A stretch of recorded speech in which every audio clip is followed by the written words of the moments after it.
Chimpanzees have a long and controversial story in New Mexico, including using them for invasive medical research and to further our exploration.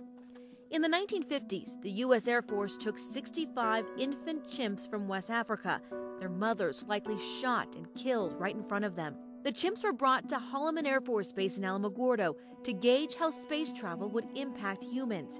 Publications state scientists used sleep deprivation and shocked the feet of the tiny primates to train them for such a journey.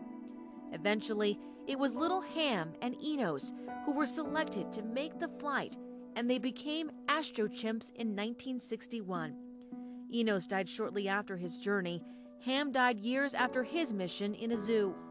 Their fellow New Mexico chimps eventually went into the care of Dr. Frederick Colston, who in the 1980s opened a private primate research lab in Alamogordo. The federal government invested millions.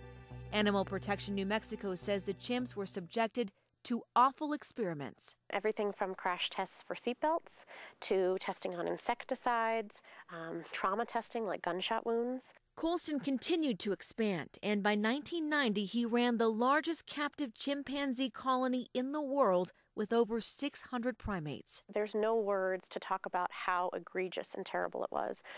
Absolutely for the animals, the chimpanzees who are alive today are the survivors. Animal activists say the chimps were kept in cement windowless cages and that there were reports of primates dying of heat exhaustion, and one chimp who miscarried but didn't get the medical attention she needed until 2 months later. When they finally took her in to have her looked at, they drained 2 liters of pus from her abdomen. They saw the fetal head poking through the uterus. APNM says medical records show years of invasive biomedical testing. All of them had either intentionally or accidentally been exposed to hepatitis C and HIV. Colston and his foundation eventually went under. Some of the chimps were handed over to Dr. Carol Noon, the founder of Save the Chimps, who retired them at a sanctuary in Florida. The other half went into the care of the National Institutes of Health, or NIH, a government agency. Lawmakers, activists, and New Mexicans waged a battle to get the NIH chimps permanently retired. But NIH resisted and unveiled it wanted to ship the chimps to a Texas research lab.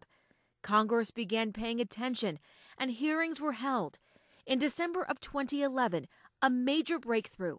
A medical council released a report. The findings stated that most biomedical research going on today with chimpanzees is unnecessary, that they saw a declining need for chimpanzees in research. The NIH said it would stop funding chimp research as it considered the report's findings.